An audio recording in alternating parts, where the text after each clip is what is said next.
그야말로 본론적으로 들어와서 한번 들여다보는 계기가 되겠습니다. 지금 여기에 우리 수강하시는 분들이 이제 21분이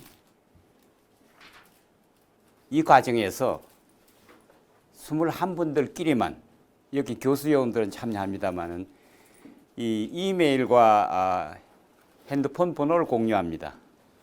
이 끝나고 난 다음에 서로 뭐 이렇게 주고받고 얘기해야 될 것들도 있고, 또 그 중에도 그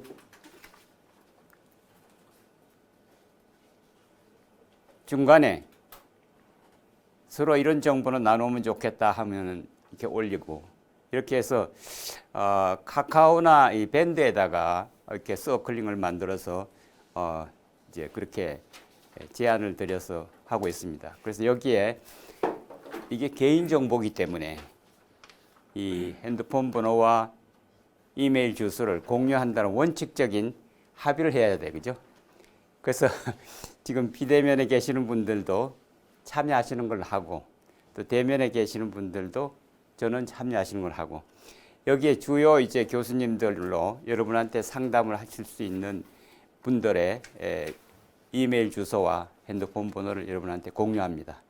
전혀 부담 없이 언제든지 묻고 답할 수 있게끔 오픈하니까 이해해 주시기 바랍니다. 그리고 내부 통제라는 컨셉이 제가 지난 8월 초 이 미국 회계학에서 들은 핵심의 키워드는 everything이라는 거예요. everywhere, every corner. 전혀 특별한 게 아니다. 일상적인 일이다. 일상적인 일이다.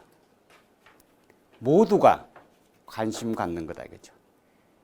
그러니까 이 모두의 관심사고, 모두의 일거리고, 모두가 하는 일의 내용들이 다 의사결정이 일어나는데 직접 간접 전부 연결되어 있고, 그 연결된 내용들을 추려본다면은 그것은 바로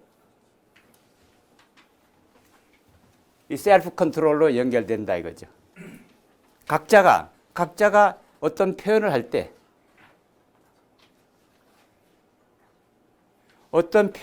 그 표현은 자기 생각이 표현으로 나타난다는 겁니다. 그렇죠? 자기 생각은 어떻게 되겠어요? 그것이 표현으로 나타날 정도라면은 상당히 깊은 내용들이 정리된 것들이 전달되는 거죠. 그죠? 그래서 여기에 생각을 가지고 말로 표현한다면은 그 자체가 벌써 셀프 컨트롤이 된 거다 이거죠. 그럼 말로 표현한 것이 행동으로 가는 거는 당연하다 이거야. 당연하기 때문에 말과 행동과 생각이 일직선상에 있어야 되는 것이 셀프 컨트롤의 핵심이다. 누구나가 다 셀프 컨트롤을 하는데 그 하는 것이 바깥에 표면적으로 뚜렷하게 잡혀지지 않게 나올 수 있다. 여기 셀프 리프렉션은 자기가 자기의 거울을 들여다본다. 자기가 자기의 거울. 그래서 사실 이 아메리칸 인디안들이 쓰는 표현 중에 오늘 저녁에 주무실 때 5분 정도 그날 일어난 일에 대해서 셀프 리프렉션을 해보면은 바로 내일 해야 될 윤곽이 나온다 이거야. 그죠? 근데 셀프 리프렉션을 저녁 시간에 한다 이거죠. 그런데 주무실 때 그날 할 일을 마무리가 못한 입장에서는 저 셀프 리프렉션에 찌꺼기가 남는다 이거죠. 그래서 저녁에 주무시는 시간은 죽음을 연습하는 것이다. 모든 걸 정리하는 것이다. 그리고 그 이튿날 아침에 일어나는 것은 새로운 날의 시작이기 때문에, 새로운 출발이기 때문에 부활을 체험하는 것이다. 사실은 인디안들이 써온 말이 바로 우리의 생활에 그대로 투영되어 있다 이거죠. 그래서 여기에 셀프 리프렉션이라는 것은 거울 속에 비춰진 자기 모습을 통해서 잘못된 또는 잘된 여러 가지 형태를 한번 정리한다 이거죠. 정리 정돈. 그러다 보면은 내일 해야 될 일이 나온다. 미흡한 것들은 내일 보완해야 돼. 그죠? 내일 아침에 시작할 때 하루에 주무시기 전에 또는 아침에 일어나서 5분 동안은 침상에서 일어나지 말아라. 있는 그 상태로 5분을 즐겨라. 그죠? 이부자리에서 박차고 나오지 말고 5분, 10분 정도 여유를 가지고 즐겨라. 왜? 그때의 생각이 그날 하루를 결정하기 때문에. 그죠? 그때의 생각이. 그래서 여기에 셀프 코칭은 자기가 자기의 길을 발견하는 것이 누군가가 이거 하라 저거 하라 해서 하는 일은 벌써 일의 가치가 떨어집니다. 그죠? 그래서 이미 밀려진 일이 있어요. 오늘 해야 될 일이 있어요. 공식적으로. 그런데 오늘 아침에 꿈에 새로운 일이 떠올랐어요. 또 그 5분의 생각 속에 새로운 일이 떠올랐어요. 그 일을 그날 먼저 하라. 그 일에 관련되는 일을 먼저 하라. 그것이 바로 셀프 디벨롭먼트다. 교육이라는 것은 누가 가르치는 게 아니고 내가 내 스스로 내 것을 찾아서 내 안에 빌드업하는 것이다. 이렇게 한번 생각해 보신다면은 이 셀프레스라는 표현과도 연결될 수도 있습니다. 그죠? 그 다음에 거버넌스라는 말을 중국 사람들은 이것을 이치에 닿게 다스린다는 말이에요. 철이라고 번역해요. 그죠? 중국은 저 말을 선정할 때 몇몇 사람이 선정하는 것이 아니라 저기에 다양한 형태의 컨센서스를 모으는 과정을 통해서 철이라고 번역했어요. 그죠? 이곳 일본은 최근에 거버넌스라고 쭉 해오다가 최근에 협치라고 쓰다가 또 법률 용어로 통치라는 말로 바꿨어요. 그죠? 통치로. 그래서 일본의 회사법은 통치라는 말로 들어가 있어요. 어떤 면에서 우리의 지배구조라는 관념하고는 또 다른 맛이 있어요. 그죠? 전체적으로 포괄적으로 통찰력을 가지고 볼 수 있는 시각을 갖는 것이다. 사실 여기 보시면은 여기도 물숫자가 들어가 있어요. 그죠? 여기도 물숫자가 들어가 있어요. 자연의 섭리대로 자연의 섭리대로 처리하라. 권력으로 누르는 게 아니다 이거죠. 그죠? 그리고 물의 흐름처럼 처리하라. 그런 메시지가 여기 들어가 있어요. 그죠? 그러나 대만 같은 데서는 거버넌스를 그대로 씁니다. 거버넌스를 그대로 씁니다. 독일도 거버넌스를 그대로 쓰고 프랑스도 그렇고 스페인도 그렇고 그러니까 세계의 공통화가 되어 있습니다. 구태여 번역할 필요 없는 그런 시대에 와 있다 이렇게 말씀드리고 싶고 이제 지나간 것을 보고 뭐 또 미래에 있을 일을 보고 뭐 이제 그런 과정에서 우리가 생각해 보면은 마음속에 찌꺼기가 남는 것들을 순서대로 보는 것입니다. 그죠? 순서대로 보다가 보면은 이 표면상으로는 이제 이렇게 행동을 하지만은 그 행동 속에 들여다보면은 깊은 자락 속에는 스피리추얼한 면이 있다. 의사결정에 뭔가 인상을 강하게 짓누르는 필링이 들어온다 이거죠. 그 느낌이 들어온다 이거죠. 그 느낌을 중요하게 찾아서 행동하라는 겁니다. 그죠? 이제 그런 메시지로 표현을 하고 항상 모든 것은 변하기 때문에 변하는 것을 볼 수 있는 시각이 바로 창의력이다. 그래서 창의력은 변화에 대응하는 것이 바로 창의력이다. 이렇게 한번 생각해 보시고 이 영적인 면에서의 통제가 바로 몸의 통제로 연결되고 이것은 이태계가 이렇게 얘기를 하신 거예요. 이미. 사실 한편 생각하면 이태계의 활인신방은 이거보다도 훨씬 먼저 이 미국의 이 내부 통제는 1985년입니다. 발족된 지가. 불과 40년도 채 안 됩니다. 사실 우리가 미국에 별로 배울 게 없어요. 그런데 어떻게 저걸 우리가 이렇게 할 수밖에 없느냐. 파인 튜닝이 잘 돼 있어요. 현재 상황에 맞게끔 파인 튜닝을 잘하고 있어요. 그죠? 그런데 이것을 하기 위해서 이 미국의 내부 통제 기구가 이 연구를 하기 위해서 5개 기구가 공동 연구를 합니다. 미국의 SAC 치아맨이었던 사람이 자기가 현직에 있을 때 보니까 전부 각각 부문별로 문제는 있는데 그걸 하나로 이렇게 묶는 역할이 없다. 그 묶기 위해서 공인회계사회와 내부감사회와 재무관리사회와 또 이 관리학회회와 회계학회 이 5개가 그룹이 돼가지고 공동 연구를 하기 시작합니다. 그런데 여기에 지원 세력이 심리학과 철학이 들어갑니다. 코소의 프레임워크에 심리학과 철학이 들어갑니다. 그런 교수들의 영향력을 행사합니다. 그룹 미팅에서. 그래서 여러분이 보시면은 우연하게 코소 것이 나온 게 아니라 누구도 부정할 수 없을 정도로 공감하는 디자인을 해냅니다. 그래서 코소는 현재까지 전 세계에 통용되고 있는 가장 보편적인 이 프레임이 되고 있어요. 그죠? 그래서 그래서 조직을 통제하는 데 쓰고 사회를 통제하는 데 쓴다 이거죠.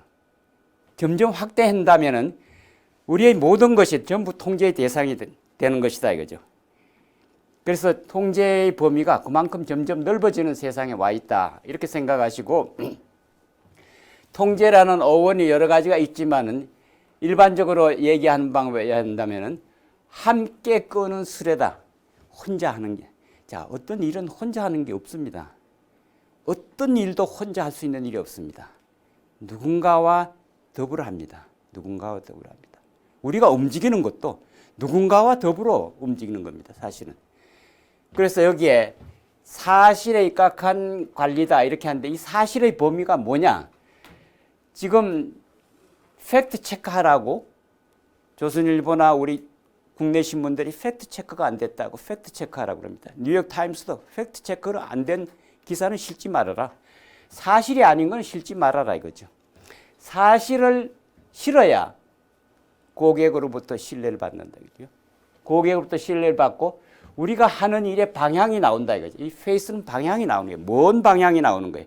단기적인 목적이 아니고 중기, 장기적인 목적의 방향이 나온다 이거죠. 그 방향이 우리가 가야 될 길이 된다. 이렇게 한번 생각해 보시면 좋겠고 특히 여기에 뒤를 되돌아보는 거는 솔직한 얘기인데 시간 낭비입니다. 사실은. 시간 낭비예요. 그죠? 그러나 참고하기 위해서는 뒤를 되돌아볼 수가 있다 이거죠. 그래서 적발 통제에 전력할 필요는 없다. 터지면은 뭐지? 그걸 잡기 위해서 뛰어다닐 필요는 없다. 현재 일어나고 있는 것을 집중적으로 본다. 그래서 우리나라의 지금 일상감사가 굉장히 중요한 내부 통제 툴입니다. 굉장히 강력한 툴입니다. 일상감사의 범위를 저는 금액으로 제한하지 않고 모든 것을 다 오픈하는 걸 권하고 싶어요. 금액으로 전할 필요 없다. 금액이 적더라도 그 중요한 의미가 있으면은 통제 대상에 들어가줘야 된다. 일상감사에. 라인에서 일할 때 항상 감사실에 물어봐야 될 일이 생기도록 유도하는 것도 굉장히 중요한 방법의 하나예요. 그죠?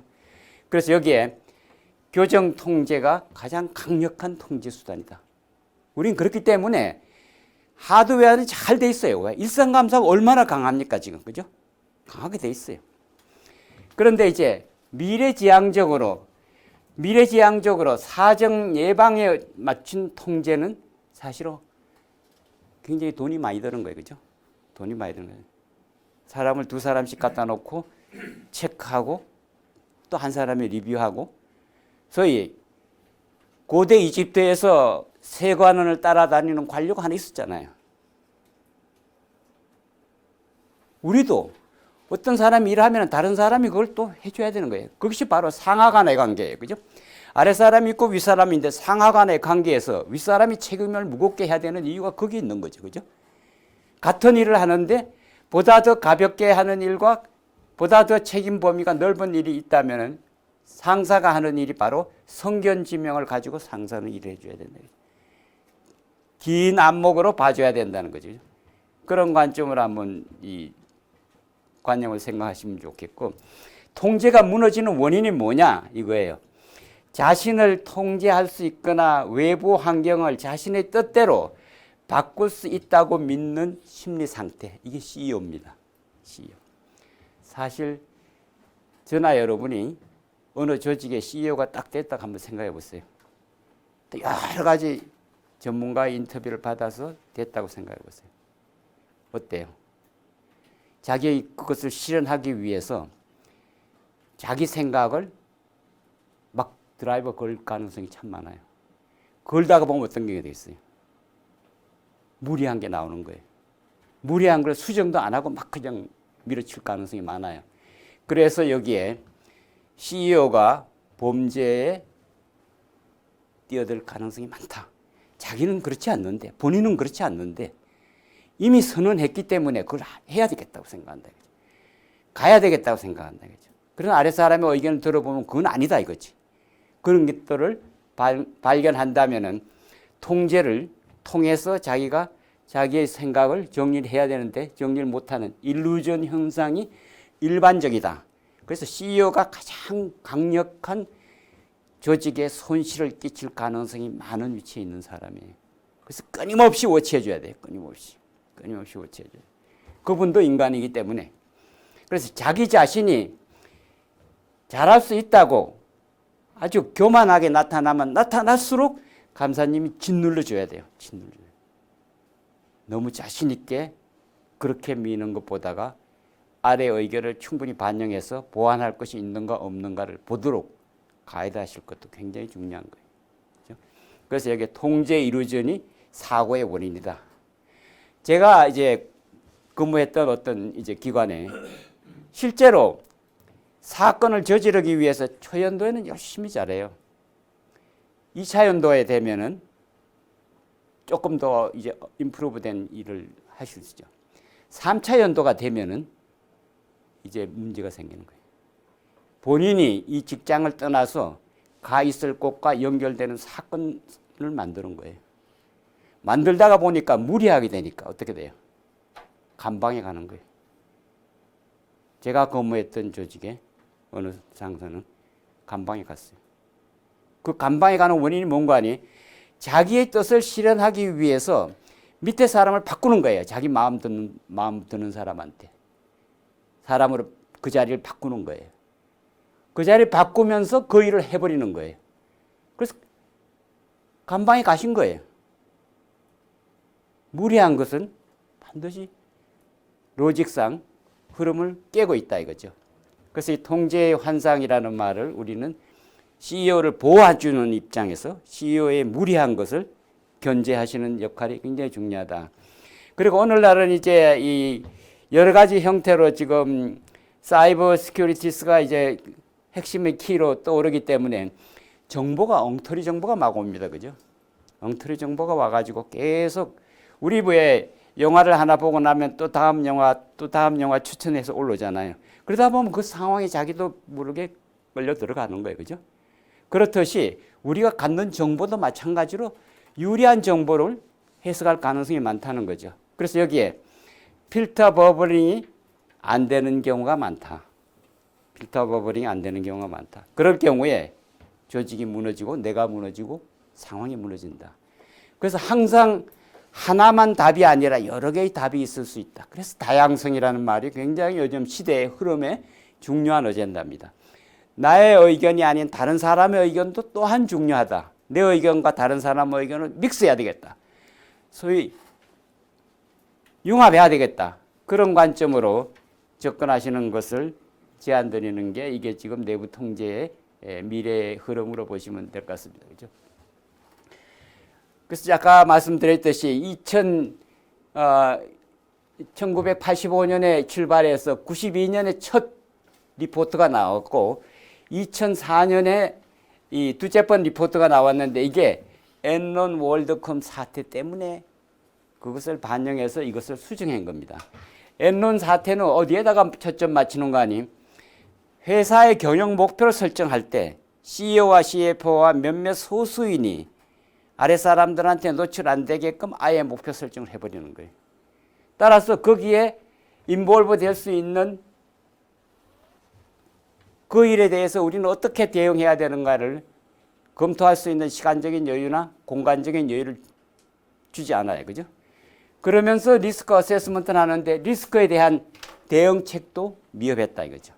그것이 바로 엔론 월드컴의 붕괴의 원인이고 그것이 오늘날의 내부 회계관리제도 내부 통제를 법제화하게 되는 이제 촉진제가 됐습니다. 그죠? 그래서 여기에 2004년에 일어난 이 일은 바로 목표 설정을 할 때 모두가 참여하라. 그리고 참여된 사람들이 각자가 자기 목소리를 내게 하라.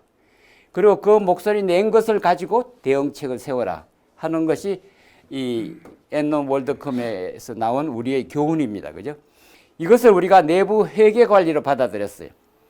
그래서 이 내부 회계 관리라고 내부 통제를 또 거버넌스를 지배구조라고 사실 참 우리는 급해요. 그죠? 급해요. 아랫사람, 위사람을 무시해. 저것을 내부 회계 관리라고 정한 것은 국회의원들이 저렇게 정했습니다. 국회 전문위원들이. 법률 전문가가 저렇게 정했습니다. 이 재무보고 내부 통제라고 해야 될 것을 내부 회계 관리로 용어가 바뀌어버렸어요. 왜? 통제라는 말은, 내부 통제라는 말은 북한이 쓰는 말이다 이거예요. 북한이 통치술이다 이거예요. 그래서 우리나라가 정부 수립 이후에 내부 통제란 말을 법률 용어로 택하는 것을 회피해 왔다 이거죠. 그래서 내부 회계 관리로 지금 그렇게 해서 지금 10년이 지났습니다. 내부 회계 관리로. 그죠? 우리가 해가지고.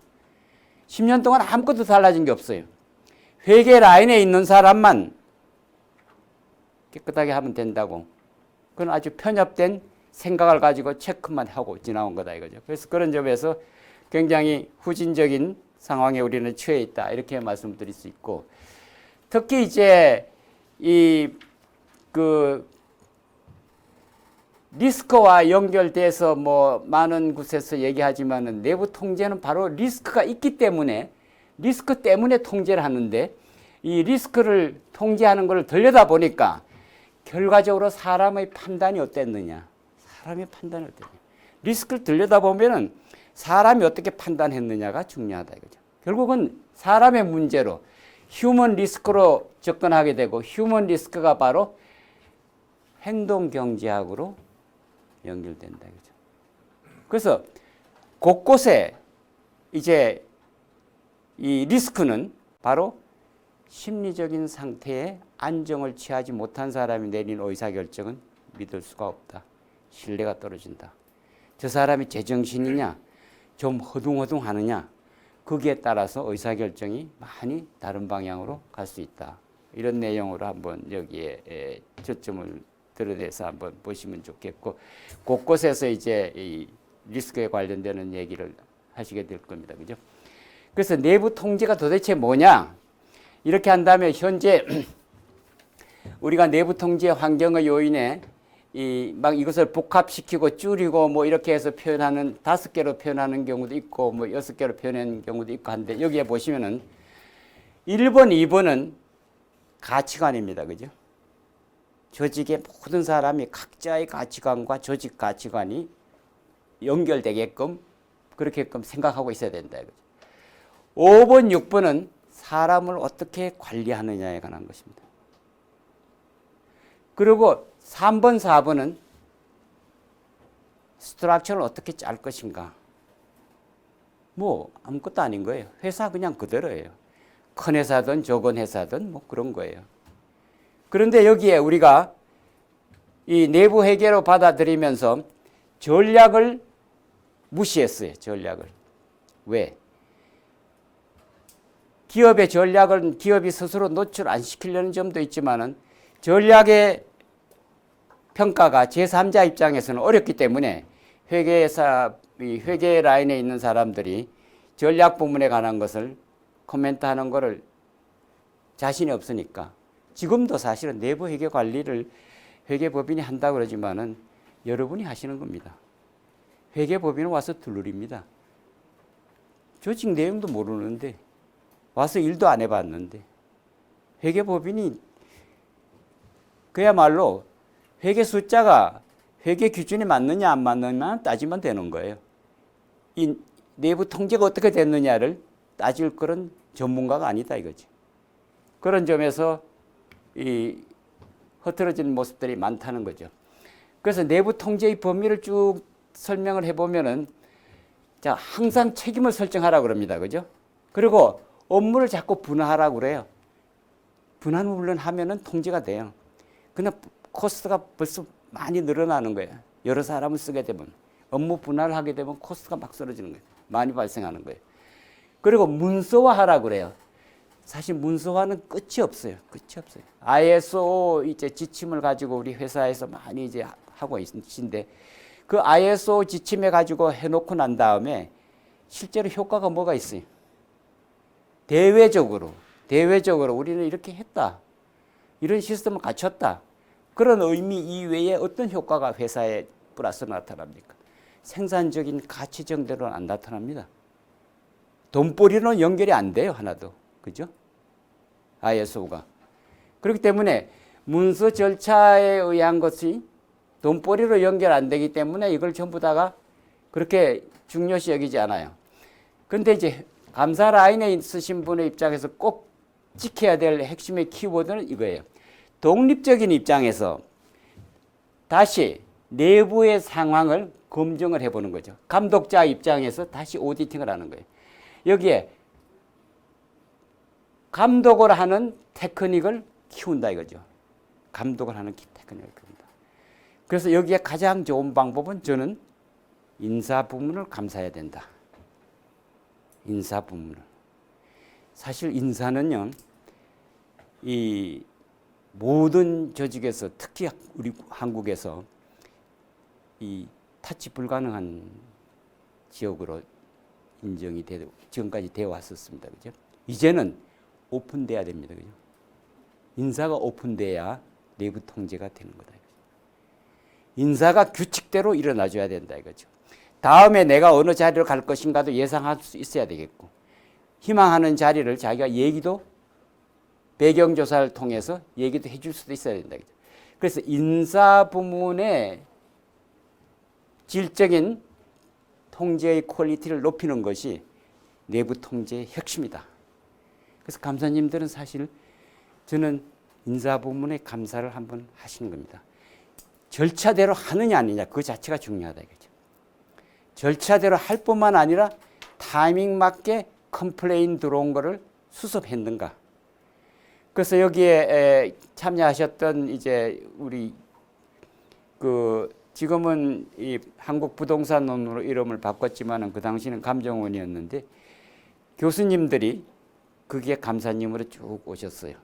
3분 정도가 연속해서 쭉 오셨던 것 같은데 그 3분이 제가 내부 통제는 인사 부문입니다. 인사 부문의 컴플레인이 안 생기게끔 인사 고가 정보를 공개해야 됩니다. 고가자와 피고가자가 인사 정보를 공유해야 된다. 그치? 아래 평가를 받은 사람이 상위 고가자한테 내 의견을 얘기할 수 있어야 된다. 거기에는 부동산의 경우는 아래 사람이 인사고가 했는 것에서 불만이 있으면은 감사님한테 직보하게끔 해놨습니다. 아마 이것은 감사님 라인에 인사 부문의 인사 고가에 대해서 상호 의견 교환을 하는 과정에서 컴플레인 대상이 된다면 감사님한테 직보하게끔 채널링을 열어라 이거죠. 최고의 노하우다. 최고의 노하우. 지금 한국부동산원은 그렇게 돼 있습니다. 가장 조직원의 만족도가 높은 조직입니다. 불만을 표현합니다. 내가 다음에 어디에 가고 싶다. 가고 싶은 것도 자리를 서제션 할 수 있게 해놨습니다. 왜 못 갔느냐? 이번 이동에 못 갔느냐도 설명받을 수 있게끔 해놨습니다. 인사 부문에서 조직의 활력이 납니다. 그것이 바로 내부 통제의 6번째 일하는 분위기를 마련해 준다 이거죠. 그래서 지금 많은 벤처회사의 경우에 회사에서 집안의 개인적인 일 때문에 회사 일을 못하고 그 일을 보기 위해서 동사무소도 가야 되고 어디도 가야 되고 이런 상황들이 생기는 경우가 있다. 그것을 인사 라인에서 해소하라. 아웃소싱 했는 인력을 이용해서 그것을 인사 라인에서 해소해라. 직원들이 개인적인 이지만은 조직의 대신, 조직에서 아웃소싱으로 대신 해소할 수 있는 방안으로 일을 해주라. 사실은 그것이 바로 편안하게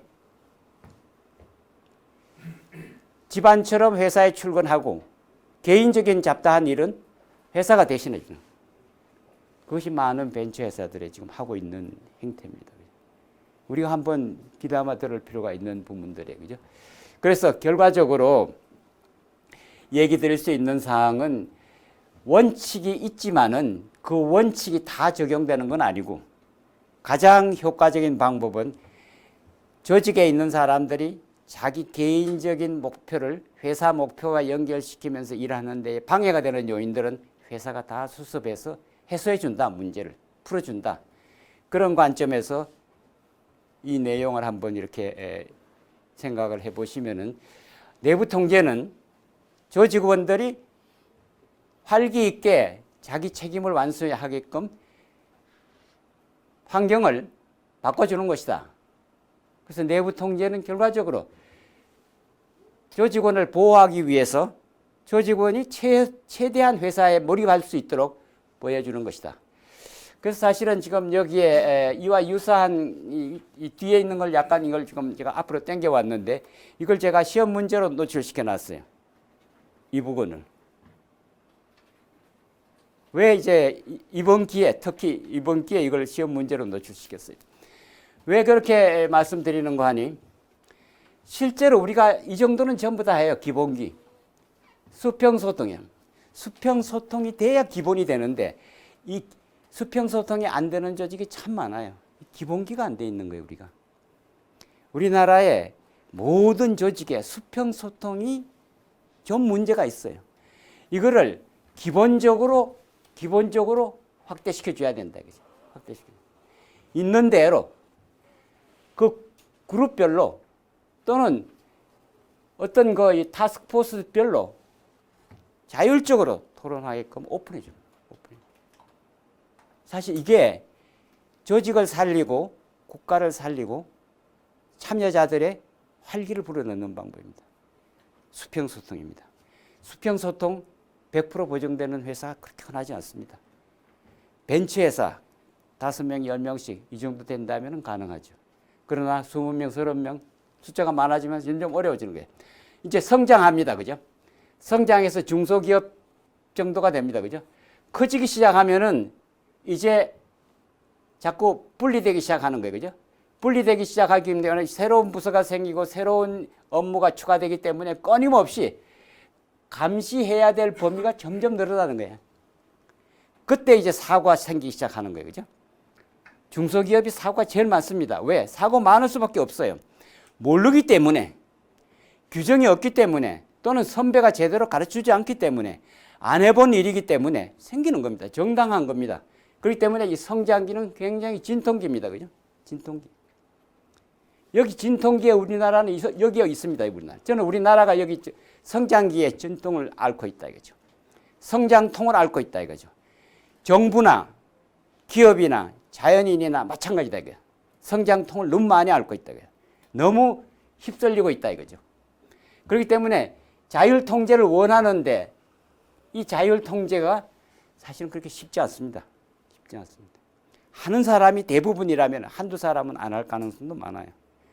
그래서 여기에 2단계의 성장기에 우리는 와 있다.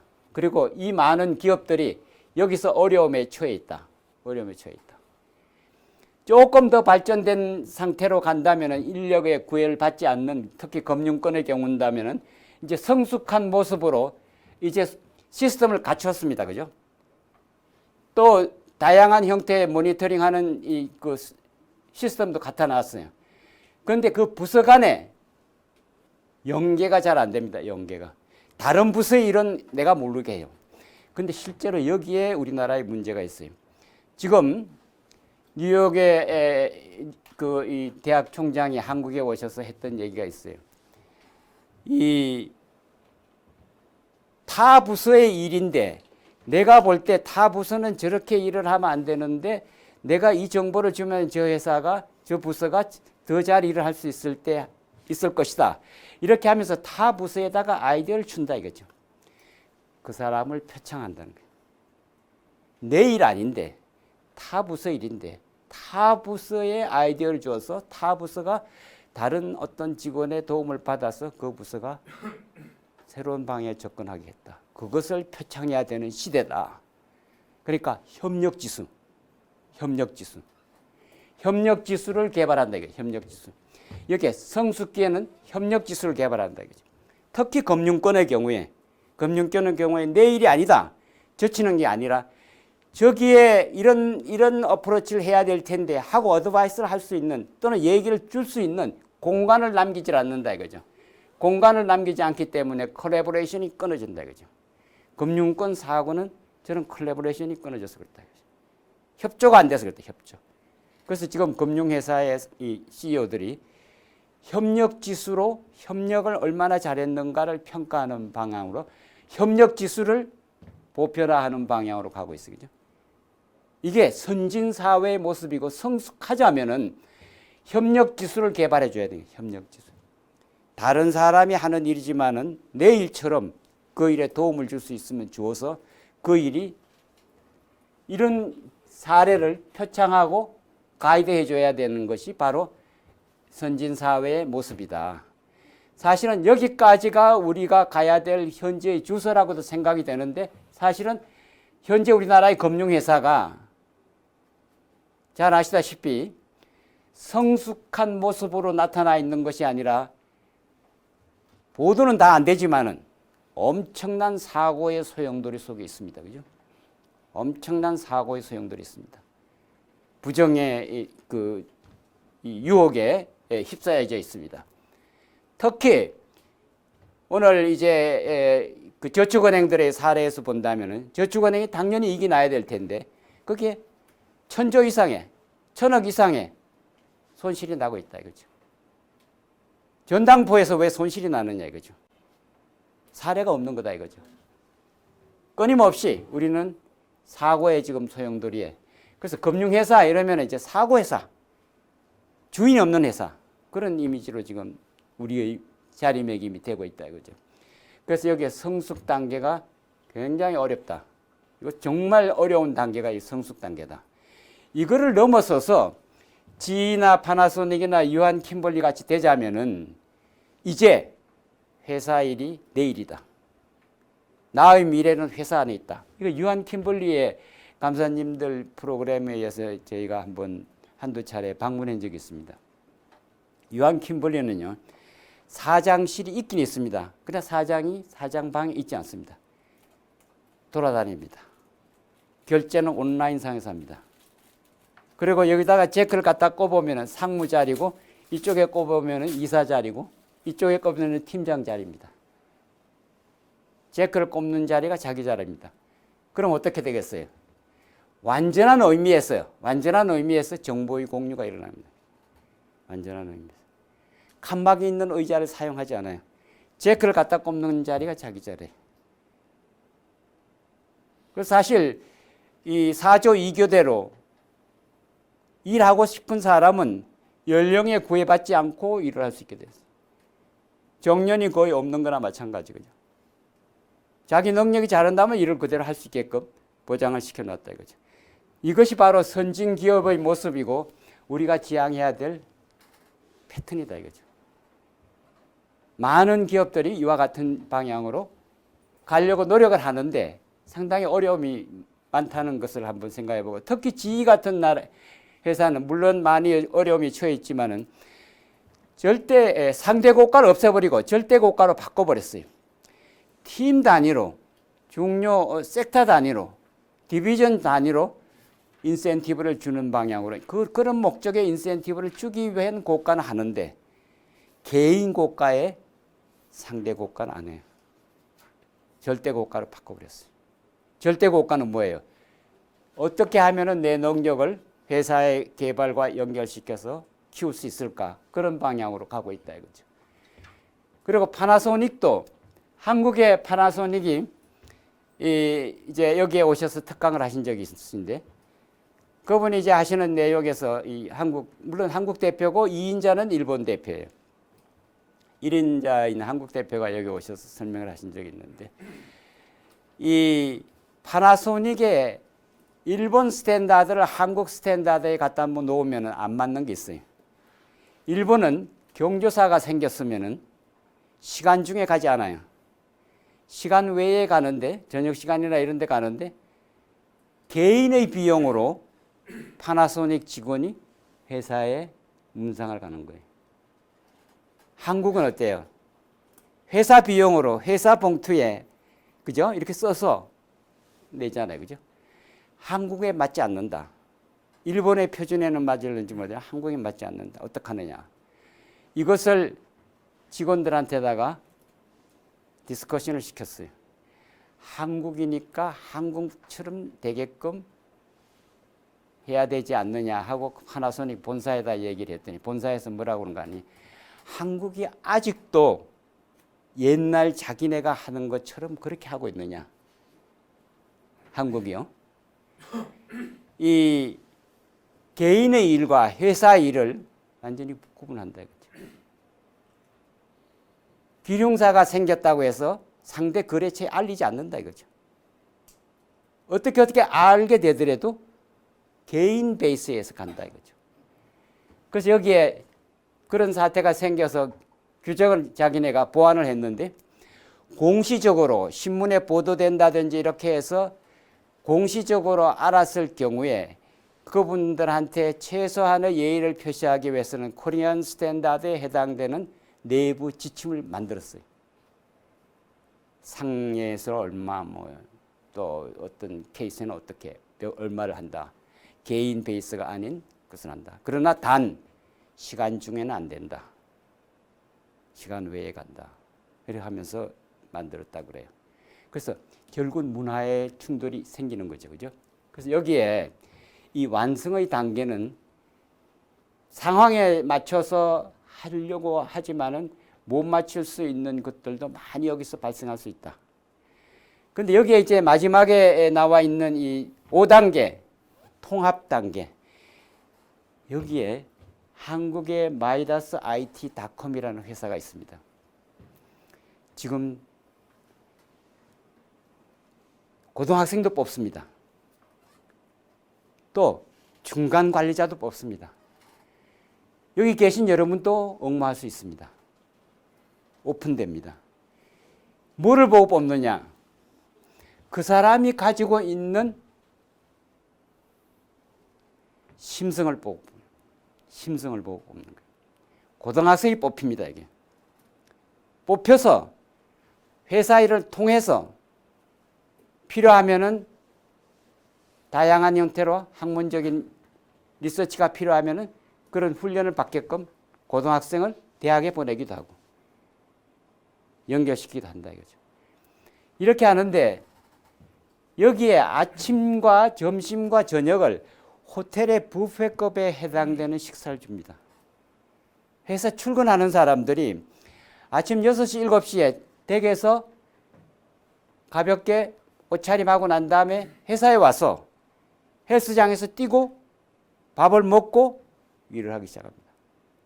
점심을 회사 내에서 먹고 또 뭐 나가서 먹어야 될 일도 있겠지만 그 다음에 저녁은 퇴근 시간에 맞춰서 퇴근하는 게 아니라 자연스럽게 잡무를 정리하거나 일을 하고 필요한 경우에는 헬스를 하고 러시아워를 피해 다녀라 이거 러시아워 피해 다녀.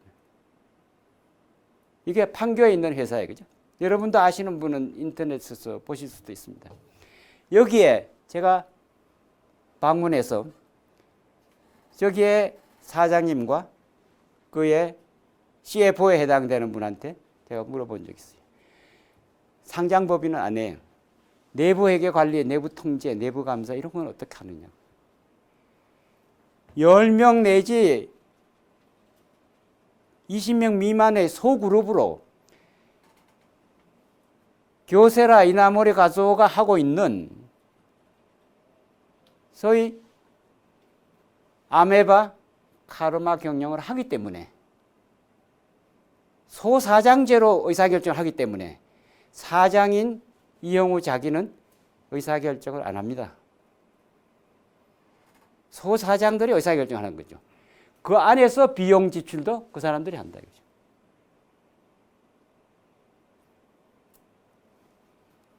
예산이 없어요, 예산이. 비용 지출을 소사장제에서 자율적으로 거기서 결정합니다. 그래서 여기에 내부 통제, 내부 감사가 어떻게 있을 것 같아요? 소사장제인데 매일매일 결산하는 거나 마찬가지예요. 그죠? 매일매일 일어나는 거예요. 기록이 다 남는 거예요. 그죠? 없어요.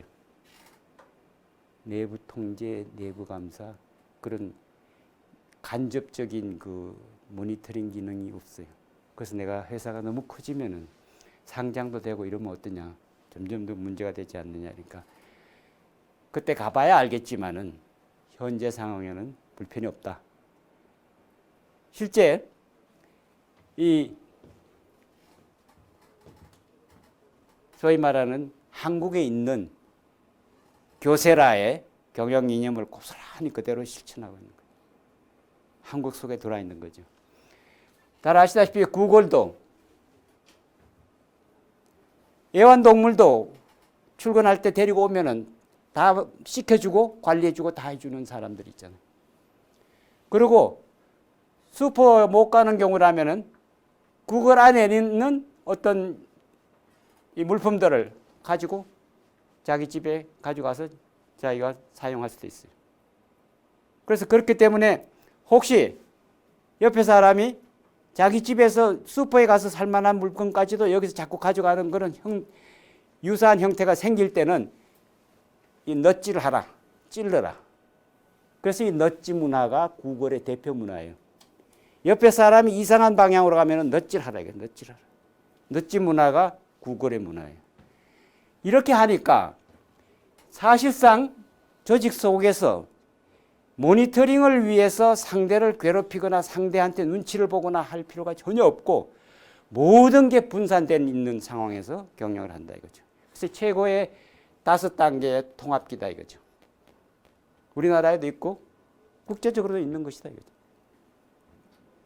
우리 사회에 이런 패턴들이 존재하고 있다. 이렇게 한번 생각하시고 우리는 현재 성장기와 성숙기 사이에 여기에 진통으로 여러 가지로 시달림을 받고 있다. 강력하게 리더십을 발휘하셔야 될 분은 그야말로 조직의 밑바닥에 있는 젊은 직원이다. 젊은 직원이 주인처럼 일해줘야 된다.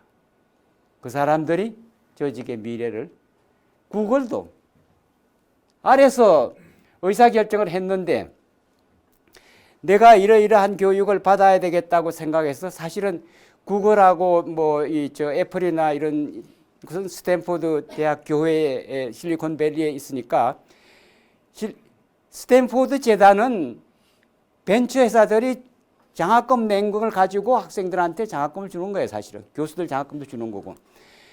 그것을 가지고 이 학교를 경영하는데 이런 벤처 회사에 있는 사람들이 내가 좀 더 가서 스탠포드 교정에 가서 이러이러한 교수한테 이것을 내가 좀 더 배워야 되겠다고 생각된다면 자기가 신청해서 자기가 가는 거예요. 가는데 중간에 간부자가 이런 일도 있고 이런 일도 있고 하니까 좀 그 일을 우선 하라 이렇게 표현을 하거나 뭐 이렇게 하면은 그 순간에 그 사람이 그 의사결정 라인에서 매니저나 어떤 레벨에서 제외됩니다.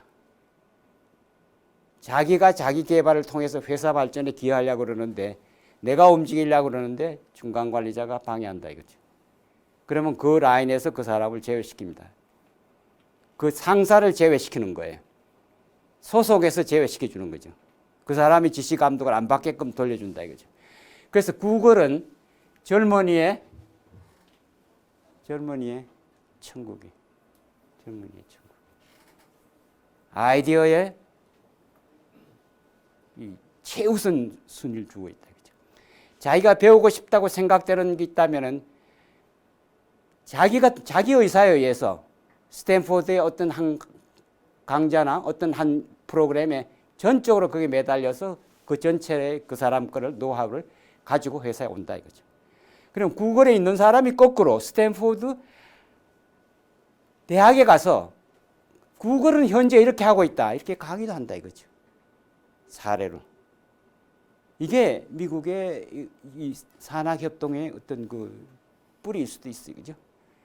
그래서 그런 관점에서 이 아마존도 이와 비슷하게 사실은 이 아마존은 여러분이 뭐 그 곳곳에서 많이 들으셨겠지만은 오늘 한 일이 내일 또 같은 일이 나한테 온다는 보장이 없다 이거죠. 오늘 내가 하고 있는데 이 하는 일이 내일 나한테 이 일이 또 온다는 보장이 없다 이거죠. 오늘 미완성한 상태일 때 내일 이 일을 내가 해야 되는지 안 해야 되는지를 다시 한번 생각해야 됩니다. 내일은 다시 생각해야 된다. 그래서 데이 원 하루만 생각하면서 일을 하라 이거죠. 또 내일도 있고 모레도 있고 생각하지 말라 이거죠. 그런 메시지를 주고받는 것이 바로 이 통합기의 사고다. 초우량 기업들의 사고다 이거죠. 초우량 기업들은 규정이 없다. 넷플릭스도 그래요. 넷플릭스가 no rules 룰이다 이거죠. 룰이 없는 게 룰이다 이거죠. 룰을 만드는 것 자체가 벌써 그 문제를 벌써 야기시키고 있는 거다. 그러니까 우리 직원은 우수하기 때문에 룰을 필요로 하지 않는다. 그런 관점으로 어프로치하는 넷플릭스의 사례도 있다 이거죠. 그러니까 참 어떻게 보면은 이 통합 단계 여기에 초우량 기업이 들어가 있는 이 기업은 우리나라의 그와 유사한 것 중에 하나는 토스뱅크입니다. 토스뱅크의 젊은 행장이 은행에 있는 중견 간부들을 모셔다가 곳곳에 라인에다 놓고 그 밑에다가 젊은 IT맨들이 들어가 있어요. 그 IT맨들이 플랫폼을 짜는 거예요. 아이디어는 은행에 실무 경험 한 사람들이에요. 그렇죠? 그걸 밑에서는 IT 주니어 멤버들이 그 프로젝트를 성취시키는 거예요. 아마도 제가 생각하기에 토스뱅크를 들여다보신다면 여기에 구글이나 마이다스 IT 비슷하게 최소한의 규정만 있다. 휴가 규정이 없습니다. 쉬고 싶으면 쉬라 이거예요. 휴가 규정이 없어요. 그래서 그런 시스템까지 오고 있는데 우리는 이 5단계는 생각하지 말고 최소한 성장과 성숙인데 여기서 우리가 헤매고 있는데 사실은 이 과정에서 가장 힘드는 게 성숙이라고 생각하지만은 끊임없이 성장의 그 컨플릭트가 쌓여서 우리는 움직이고 있는 이 2단계와 3단계 사이에 우리는 움직이고 있다. 많은 우리의 나라의 기업들이 그죠? 어떤 규정, 어떤 지침, 또 어떤 룰 여기에 그것을 바꾸려고 그러지 않고 그 필요 없는데 그 규정을 자꾸 존중하려고 그러고 그런 방향에 우리는 분위기에 이미 젖어져 있는 그런 상태다. 그래서 이런 패턴으로 5개 유형이 있는데 우리나라는 현재 이 2단계, 3단계 사이에서 왔다 갔다 하는 우리의 상황이다. 이 정도로 한번 말씀드리면서 조직의 경우에 어떻게 받아들일 것인가를 한번 생각해 보시기를 이렇게 부탁드리고 싶습니다. 그죠? 그래서 여기에 신생 기업이 성장 기업이 되는 건 당연하고 성장 기업이 돼서 성숙해지면은 그것을 더 나은 기업으로 발전해 나가고 또 한편 생각하면은 사회적으로 공익적인 성격을 띠는 방향으로 조직의 흐름이 바뀌어 나가야 된다. 그래서 결국 회사는 사회를 위해서 있는 것이지 오나의 프로핏 시킹에 있지 않다. 지속 가능 성장은 물론 해야 되겠지만은 궁극적으로는 사회에 필요한 조직이라 해야 된다. 그래서 그런 관점으로 한번 생각해 보시면 좋을 것 같아요. 그죠? 그래서 여기 이 내부 통제라는 말이 법률 용어로 이렇게 여기 언더라인을 한번 쭉 하셨으면 좋겠어요. 사실은 이거는 우리가 내부 통제란 말과 내부 회계가 왜 달라 이렇게 할 때 같은 말이야 이런 얘기를 해줄 수 있는 이 내부 통제의 일부라고 이렇게 축소 해석을 하는 것 자체가 벌써 넌센스다. 정신 나간 입법 전문가들의 오판이다. 그죠? 이렇게 생각을 할 수 있습니다. 그죠? 그래서 미국의 연방 대배심원에서 끊임없이 내부 통제를 강화하면은 경영자가 어떤 범죄를 저질렀을 때, 범법 행위에 노출이 됐을 때 그 책임이 경감될 수 있는 룰이 있다. 사실은 내부 통제를 잘하면은, 잘한 것만큼 노력했으면은 어떤 사고가 생겼을 때 직접 CEO나 경영자, 회사가 책임져야 될 범위를 확 줄일 수 있다. 실제로 많은 예가 그렇습니다. 이 다음에 하게 되는 이 지멘스의 사례에서도 여러분 그런 걸 느낄 겁니다. 시스템을 고치니까 벌금이 과감하게 줄기 시작한다 이거죠. 그래서 그런 관점을 한번 생각해 보시면 좋겠고, 이 내부 회계 관리에 이제 관련되는 표준으로 사실은 내부 통제는 완전하지는 않다. 항상 내부 통제는 불안정하다. 완전한 것을 지향하는 건 내부 통제가 아니다, 그죠? 불안정한 거. 그렇기 때문에 어떻게 두 사람 이상이 결탁을 하면은 제가 근무했던 직장에 상사가 자기 말 잘 듣는 사람을 그 밑에 갖다 놓고 그 사람으로 하여금 그 일을 저지르게끔 했어요. 그죠? 두 사람 다 감방 갔어요. 그죠? 결탁을 하면은, 공모하면은 결과적으로 두 사람 다 그냥 속절없이 가는 거예요. 그죠? 물론 더 이상의 논란이 발생되지 않게끔 옳은 길을 갔더라면은 그런 일은 안 생기겠지만은, 그래서 인간은 끊임없이 실수를 하기 때문에 내부 통제의 사고는 왜 사고가 일어났는가? 왜 그런가? 그래서 사실 어떤 직원이 오늘 출근 안 했어요. 그런데 이 외국의 사례라면 왜 출근 안 했는가 그 이유를 아는 게 굉장히 중요해요. 오늘 직원이 한 사람 출근 안 했어요. 왜 안 왔는가? 그 이유를 아는 게 중요해요. 그것이 바로 중요한 인사의 키 오디트 팩터예요. 출근의 결근 사유를 조사하는 것이 굉장히 중요한 어젠다가 되겠고, 이게 내부 통제의 실수로 어떤 자책감에서 그 사람이 그 조직을 떠날 수도 있어요. 또 어떤 경우에는 떠나기 위해서 여러 가지 형태로 작전을 쓰고 있는지도 몰라요. 오늘 한 사람이 출근 안 했으면 어떤 이유로 그런지는 몰라요. 그래서 떠나가는 사람을 인터뷰를 하셔야 된다. 감독님, 떠나가는 직원 있잖아요. 사표를 내고 나가시는 분도 있고 또 정년 퇴임을 해서 나가시는 분도 있잖아요. 어떤 형태로 나가든지 회사를 떠나시는 분은 감사시에서 인터뷰를 한번 해주세요. 그러면서 그 사람들의 그 뭐라고 할까요? 이 쌓인 내용을 털어놓고 가게끔, 그리고 그 정돈된 내용 속에서 우리가 고쳐야 될 게 나올 수가 있다 이거죠. 우리 모습으로. 그래서 월권 행태는, 조직의 월권 행태는 범죄다. 누군가가 막 밀어쳐요.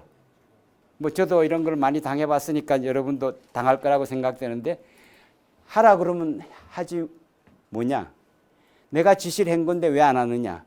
이렇게 나오는 것은 바로 이거 범죄 행위입니다. 그죠? 범죄 행위. 지시했는데 왜 안 하느냐? 그건 범죄 행위예요. 그죠? 무리한 것은 범죄 행위로 연결된다. 그래서 내부 통제는 사실은 끊임없이 곳곳에 함정이 있다 이거죠. 잘못된 것은 다시 되돌아볼 수 있는 시간을 줘야 되기 때문에 저는 처벌은 안 하는 게 바람직하다. 처벌은 가볍게 해야 된다. 처벌을 해야 될 상황이 생겼으면 그 원인에 책임의 정도가 윗사람한테 강하게, 아랫사람은 가볍게, 이렇게 해야 되는 게 우리의 방향이다 이거죠. 우리는 지금 아랫사람은 강하게, 윗사람은 오물오물, 이게 지금 우리의 문화다 이거죠. 그래서 그런 상황으로는 우리는 선진국이 될 수 없다, 이렇게 좀 얘기 드리고 싶고, 여기에 이제 내부 통제를 내부 회계 관리로 이렇게 받아들이면서 뭐 이렇게 지금 그런 대로 내부 회계 관리는 이제 어느 정도 이게 제도적으로는 정착이 됐어요. 근데 솔직히 얘기해서 제도적으로는 정착이 됐는데 소프트웨어는 제로입니다. 제로입니다. CEO가 주총이나 이사회에 가서 보고를 하는데 한 번도 자기가 체크해 본 적이 없어요. 한 번도 체크해 본 적이 없어요.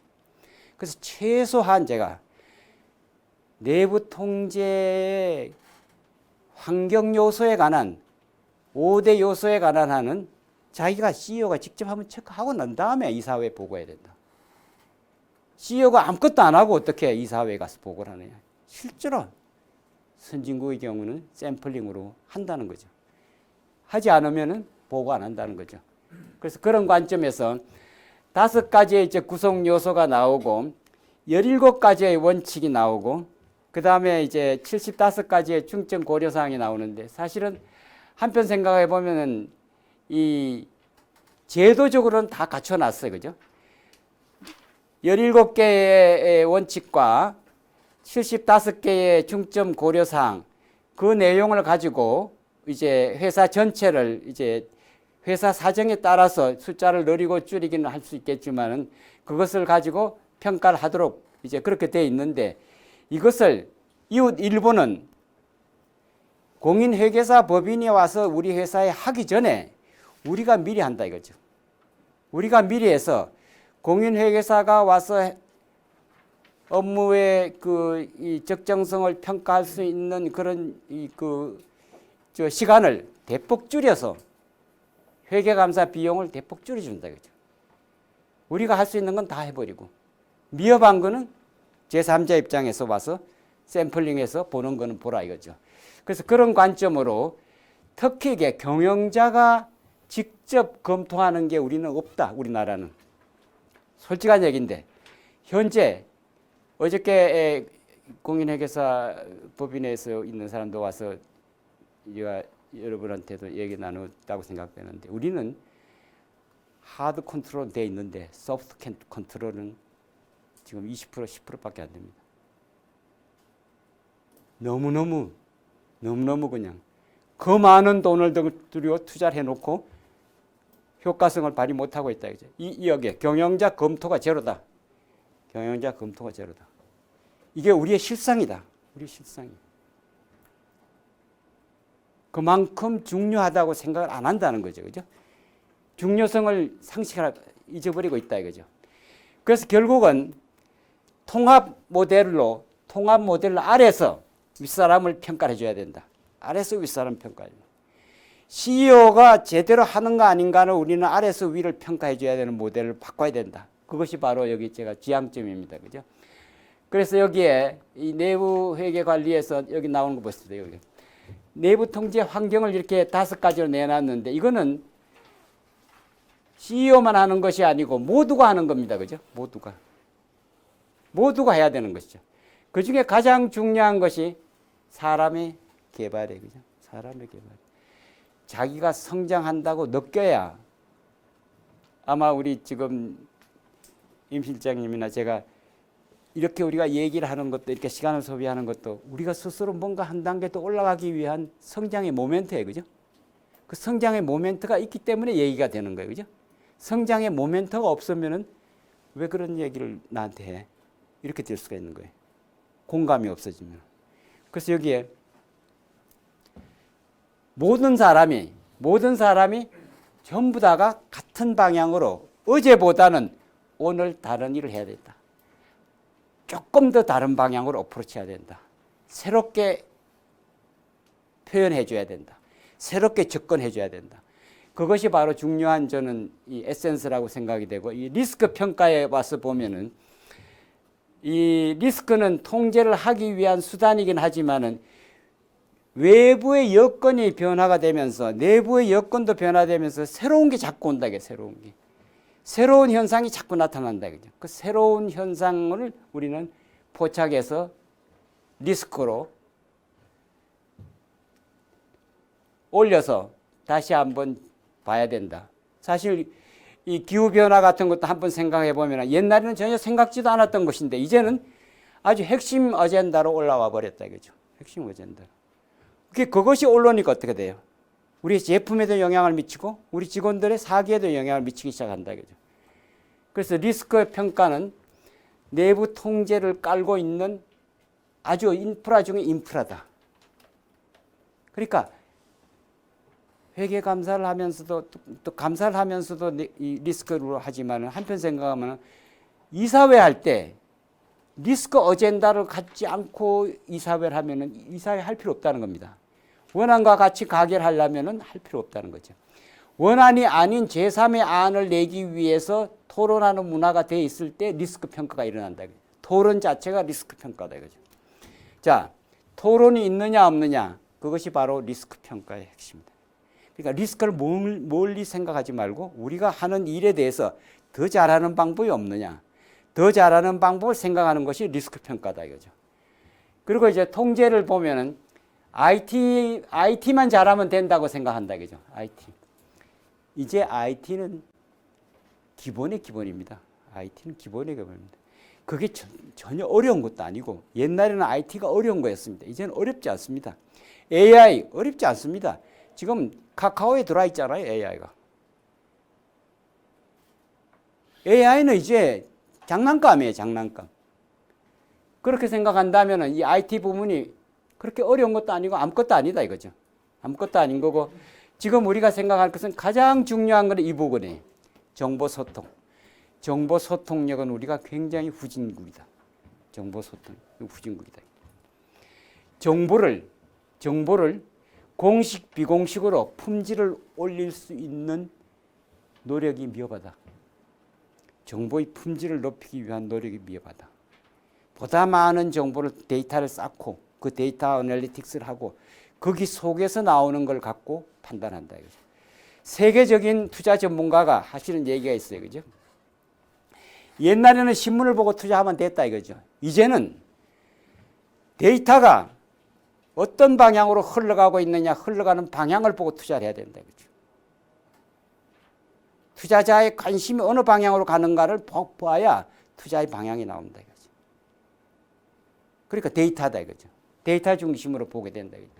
그 데이터의 이게 품질이라는 말에다가 언더라인 하시고 굉장히 중요한 품질이 좋지 않는 데이터는 데이터로서의 가치가 없어요.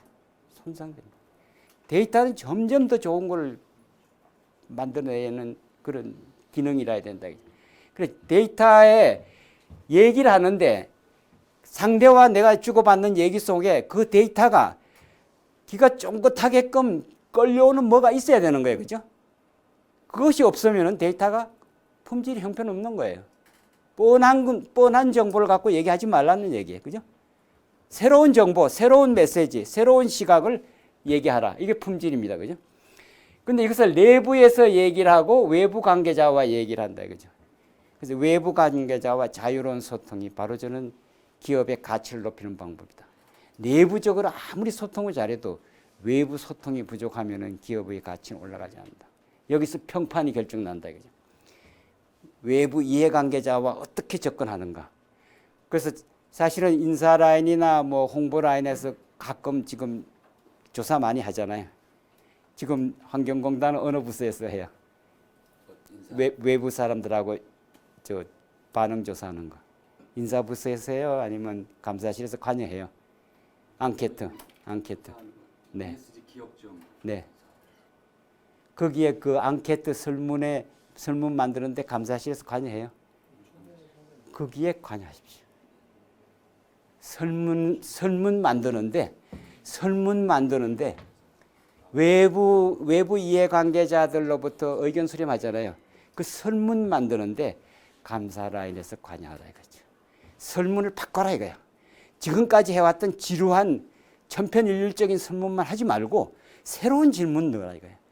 1, 4분기 한 거하고 3, 4분기 하는 질문 내용은 다르게 하라 이거야. 질문 내용이 다르게 하라 이거야. 다른 내용을 담아라 이거야. 이것이 바로 소통의 품질을 높이는 방법이에요. 그리고 이제 우리가 제일 또 안 되는 것 중에 하나는 이 미비점이 나와서 보고하려고 그럴 때 중간 라인에서 차단해요. 이건 미비한데 이걸 미비하다고 보고를 하면 제도를 고쳐야 돼요. IT를 보강해야 돼요. 중간 라인에서 비용 발생된다고. 열심히 아래서 해놓은 걸 가지고 거꾸로 하지 말라고. 그래서 중간 라인에 있는 사람이 비용 절감한다는 그런 미명하에 참신한 아이디어를 죽인다 이거죠. 죽인다 이거죠. 중간 관리자의 책임이다 이거는. 윗분이 알면 고쳐야 되는데 아래서 위로 올라가는 과정에 중간 관리자가 차단한다. 저도 차단 많이 해봤으니까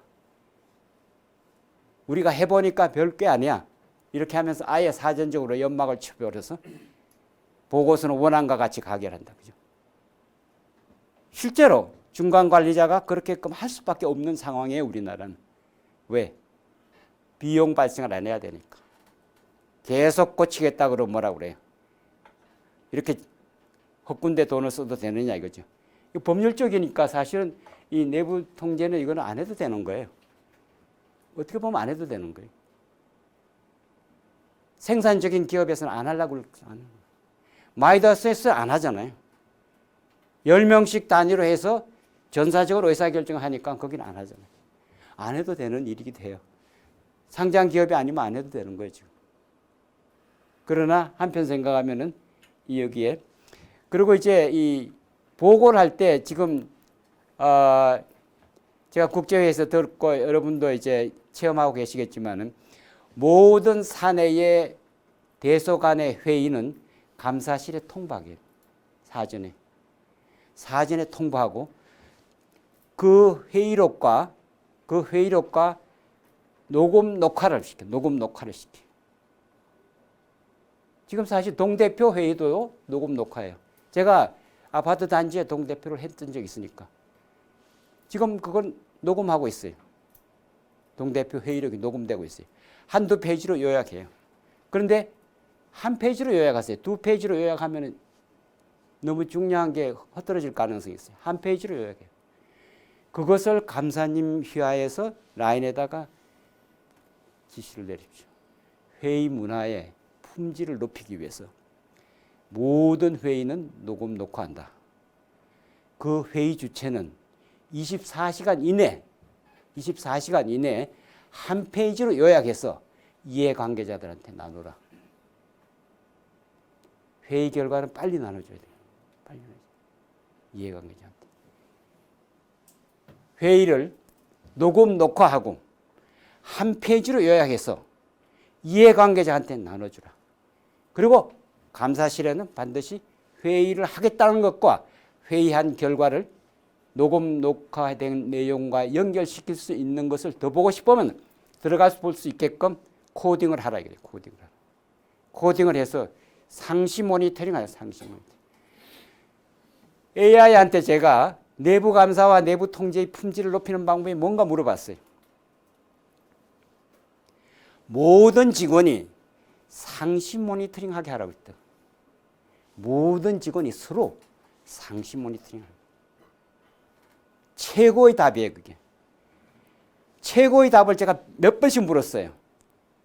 내부 감사와 내부 통제를 통해서 회사의 품질을 높이는 방법이 뭐냐? 상호 간격 없이 얘기할 수 있는 상황 속에서 상시 모니터링 하라. 상시 모니터링이 바로 회의록과, 그죠? 회의록을 녹화 녹음, 한 장 요약된 내용을 이해관계자한테 공유, 회사 내에. 이게 최고의 부정을 예방하는, 사전적으로 예방하고 우리 문제를 우리가 해결하는 방법이다 이거죠. 그래서 여기에 17가지는 왜 17가지일까? 처음엔 사실 20가지 이상 됐었어요. 논의할 때는. 제가 국제 전문위원으로 참여했기 때문에 알아요. 20여 가지가 됐는데 이걸 17가지로 줄였어요. 유엔에 그죠? 지속가능 경영 지표가 17개예요. 그죠? 유엔의 지속가능 보고서의 지표가 17개예요. 그 시점에 이게 완성이 됐어요. 그래서 17개로 줄였어요. 줄이다가 보니까 여기에 6개가 5개로 줄고, 그죠? 부분적으로 항목들이 줄었어요. 응축이 됐어요. 그래서 17개가 우연히 나온 게 아니에요. 유엔에 그것과 맞춘 거예요. 시점이 비스듬해요. 실제로 뭐 미국 거라고 해서 뭐 특별한 것도 없어요. 우리가 다 하는 것들이에요. 하는 것인데 특히 여기에 이 부분에 우리는 상시 모니터링. 그래서 이제 상시 모니터링이란 말은 명사이면서 동사입니다. 왜? 이게 최고의 해결책이기 때문에. 어느 누구도 상시 모니터링에 반대하는 사람은 없다 이거죠. 이것이 조직의 가치를 높이는 강력한 수단일 수가 있다. 그래서 여기에 17가지는 그 말을 음미하는 뜻도 있겠지만은 우리가 하는 일에 항상 연결시켜야 될 키워드다. 저는 이 이하에 있는 것은 관심 안 가져도 괜찮다고 생각합니다. 17가지만 분명히 잡고 여기에 입각해서 우리가 감사를 하면은 라인에 있는 사람들이 이 17가지에 연결될 수 있는 일들을 소신껏 하라. 그리고 그 결과를 우리가 보겠다. 이렇게 하시는 것이 의미 있는 것이다. 그래서 상시 모니터링이라는 것이 내부 통제의 알파요 오메가다. 왜? 내부 통제는 에브리싱이니까, 에브리웨어니까, 에브리 코너니까. 이 세 가지의 키워드가 제가 회계학회에서 이번에 들은 키워드입니다. 내부 통제 전문 교수가 원데이 프로그램을 하는데 거기에 제가 들어가서 들었어요. Everything, everywhere, every corner. 우리는 무시하면 안 된다는 게 다 중요하다. 이게 다 중요해. 상시 모니터링 하는 거야. 상시 모니터링. 그죠? 그런 거 좀 한번 생각해 보면 좋겠어요. 그죠? 그래서 여기 뭐 자세한 항목들이 나오지만은 이것은 제가 그렇게 연결시키고 싶진 않고 이제 그 일본어 예를 여기서 한번 드립니다. 지금 저희가 내부통제학회가 감사원에 이제 용역을 하는 과정에서 일본의 공기업들이 어떻게 하고 있는가를 일본 책을 사갖고 와서 일본 거를 여기다가 이제 접목을 시켜서 저희가 만들었어요. 이렇게 정리를 했어요. 근데 특별한 것도 아니고 일본이 갖고 있는 특징은 뭔가 하니 자기가 직접 일한 것을 간접적으로 그 일을 도와주면서 이 내부 통제에 관련되는 감사를 하는데 그 내용을 회사 내에서 자체적으로 일을 해서 이렇게 체크하고 정기적으로 이렇게 리뷰하고 이런 게 있다면은 그 내용을 쌓아두면은 외부의 사람이 와서 그것을 인정해 주는 거예요. 그러니까 어떻게 돼요? 표준 감사 시간이 줄어들죠. 표준 감사 시간이 줄어드니까 감사 비용이 줄어드는 거예요. 그죠? 그리고 실질적으로 외부의 회계법인이 우리 회사에 와서 내부 통제 모릅니다. 그렇죠? 알 수가 없죠. 우리도 잘 모르는데, 그죠? 우리가 일하면서도 내부 통제가 어떤지를 잘 모르는데 외부의 회계감사 법인이 와서 뭐를 우리한테 어드바이스를 해주겠어요. 그래서 일본은 회사에서 직접 하고 외부 감사 법인이 와서는 확인만 하라. 절차가 간소화됐어요. 비용이 대폭 다운되는 거죠. 그래서 특히 여기에 보시면은 일본에서 나온 자료예요. 우리나라의 상장 기업의 43%가 내부 감사실이 없다고 일본 자료에 나온 겁니다. 우리나라에서 조사한 적이 저런 게 있답니다. 일본에서 거꾸로 한국을 스타디를 하는 거죠. 한국을 스타디를 하는 거. 여기에 보시면은 이 문제가 생겼을 때 감사와 이 외부 감사와 또 내부의 감사가 삼각형 모양으로 감사를 해서 통합 감사를 하라. 그러니까 감사님이 외부 감사팀하고 내부 감사팀을 연결시켜서 그 위에 감사님이 계신다 이거죠. 그리고 문제가 생겼으면은 내부에서만 자꾸 조사하려고 그러지 말고 외부 감사팀을 갖다 넣어라, 끼워 넣어라 이거죠. 바로 가능한 한 빨리 어젠다가 터졌을 때 그것을 빨리 상대를 끼워 넣어서 제3의 위원회로서 독립성, 중립성, 전문성을 인정받아라 이거죠. 그러니까 외부 감사자들을 갖다가 내부 감사를 할 때 문제가 터져서 내부에서 수습하기보다가 공정성이라든지 중립성, 전문성을 높이기 위해서는 외부 감사 법인을 갖다 여기다가 끼워넣는 거예요. 그런 것을 한번 연상해 보시면 좋을 것 같아요. 그죠? 그래서 여기에 내부 감사, 내부 통제의 그 회계 관리에 미비점이 뭐냐, 뭐 취약점이 뭐냐 등등 이렇게 평가하는 방법이 나와 있고요. 참고로 한번 이렇게 보시고, 내부 통제는 완전하지 않다. 항상 문제투성이다. 그렇기 때문에 상시 모니터링을 해야 된다. 내부 통제는 잘 안 된다. 안 되기 때문에 상시 모니터링 해야 된다. 이렇게 생각하시면 좋을 것 같아요. 그래서 그런 방법으로 한번 이 얘기를 좀 드리고 싶고, 이 세종이 100번 쓰고 100번 읽었기 때문에 왕이 됐다 하는 그런 메시지를 그 한국학중앙연구원의 세종학을 연구하는 이 교수님이 이 자리에 오셔서 강의를 하실 때 들었던 내용을 제가 여기다가 메모해 놨습니다. 특히 여기 보시면은 이 꼽추 관리도 등용을 했어요. 그죠? 또 이 사람이 흉년에 소나무 껍질을 삶아 먹는 방안을 제시했어요. 아마 지금도 우리가 먹는 것이 위협하다면 소나무 껍질을 삶아 먹는 것도 하나의 요깃거리가 되는 거예요. 그죠? 또 세종은 궁에 초가집을 지어서 자기가 바닥에서 지내면서 실제로 고통을 체험했다.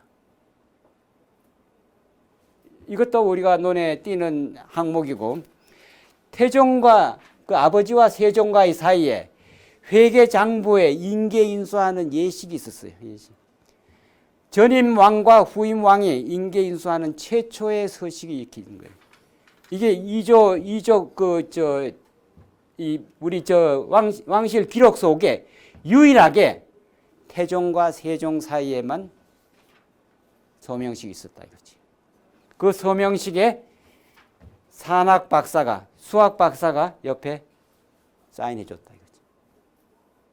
사실 이게 우리나라의 세종 시대의 아름다운 모습이라고 그죠. 그 세종은 그만큼 우리를 한 단계 끌어올린 끌어올린 사람이다 이렇게 한번 생각해 보시고, 여기 지금 이 얘기 드릴 수 있는 마지막 말씀은 좀 하나만 더 드리고 지나간다면은, 이 안중근 의사입니다. 그죠? 이 시대에 가장 영웅의 한 사람을 꼽는다면 저는 안중근을 볼 수 있지 않을까. 이 시대에. 시대를 관통하는 거예요. 그죠? 그리고 이분은 한학도 출중했고 서학도 출중했고 젊은 나이였고, 김구씨는 굉장히 가난한 집에서 자랐어요. 김구씨가 안중근 씨 집에 와서 머물었어요. 안중근 씨가 한학을 가르쳤어요. 안중근의 글씨와 김구의 글씨는 엄청나게 다릅니다. 품질이. 그죠? 그만큼 안중근이가 가지고 있는 사상은 굉장히 성견지명이 있는 거예요. 이 시대를 꿰뚫는. 그리고 안중근 씨의 동양평화론은 칸트의 영구평화론의 하나의 지엽입니다. 칸트의 사상을 이 사람은 그 당시 깨뚫었던 거예요. 뭐예요?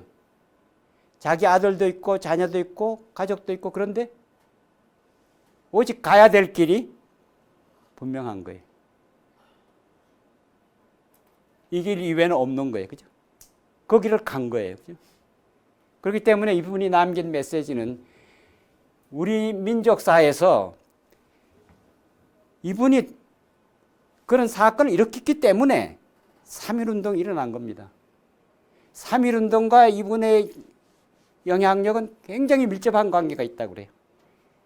그래서 현재 김항식 총리가 안중근 의사 그 관련되는 이 스쿨의 교장이에요. 그죠? 우리 감사님 짬이 있으시면은 그 남산 중턱에 안중근 기념관이 있는 거기에서 매주 금요일 날 이 굉장히 싼 값으로, 그죠? 싼 값으로 교육 프로그램을 해요. 제가 거기 가서 들은 거예요. 안중근이야말로 이 시대에 굉장히 젊은 나이에, 그죠? 젊은 나이에, 그죠? 젊은 나이에 모든 것을 버리고 대의에 산 사람이다, 그죠? 그래서 여기에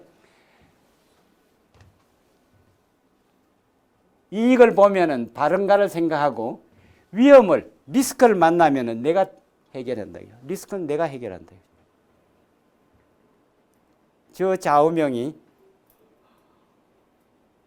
고등학교 골든벨 문제에 노출됐는데 고등학생들이 못 맞히는 상황이 생기긴 했습니다만은 그만큼 안중근의 메시지는 강력한 거다. 내부 통제가 가장 잘된, 가장 모범적인 그런 사람의 우리의 모범 사례가 되지 않을까. 그래서 우리 내부 통제 가치관에 이분의 메시지를 한번 좀 담기를 희망하면서 시험 문제에 나의 가치관이 뭔가를 쓰게끔 해놨습니다. 나의 가치관이. 시험 문제에 내부 통제 전문가로서 나의 가치관이 뭔가 한 패러그래프 쓰시면 돼요. 한 패러그래프. 한 줄 쓰시면 되는 거예요. 그죠? 나의 가치관이 뭐다. 그렇게 선명하게 한번 우리도 어나운스먼트 하자 이거지. 그죠? 내가 아닌 사회를 위해서 나는 뭔가 어떻게 그런 방법으로 한번 생각해 보시길 바랍니다. 너무 이렇게 잡다한 얘기를 드려서 이 책이 부품하게 돼 있는데 사실은 책 속에 있는 걸 옮기고 하다가 보니까 그렇게 됐는데 이걸 이제 지금 새로운 책으로 컨버전해서 곧 나올 예정인데 그런 과도기라고 생각하시고 그냥 이렇게 뭐 이렇게 남겨보시는 이 소일거리라고 생각해 주시길 부탁드립니다. 네. 쉬었다가 15분 후에 네, 강의하죠. 네, 감사합니다.